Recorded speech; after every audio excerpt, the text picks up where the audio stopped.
Pats šitā tiešām vairs nevar tusēt. Šitais nav reāli priekš manis. Ko saka vakardien darīju? Es pat nevēlos atcerēties. Mans Dievs, es pat neiešu savā privātajā storijā snapchatā.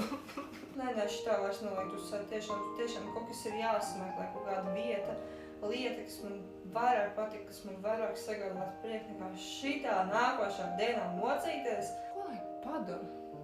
Laikam jāpačko dators.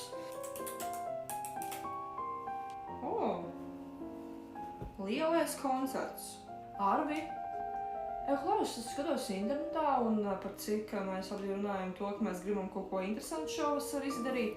Nevēlos uz vasaras beigām aiziet uz lielo koncertu, tur ritīgi interesanti izskatās, ka būs. Tur būs tāda kompānijas dziesmas kā Mārtiņa Brauna dziesmas, Imanta Kalniņa, arī Raimanda Paula. Un Uldis Stabulnieks arī. Tur jau būs viss tās vecās foršās dziesmas, un arī, protams, arī jaunās. Tur būs tādas kā aranžijas uztaisītas un viņas samiksētas kopā. Jā, es arī par to domāju, ka varētu.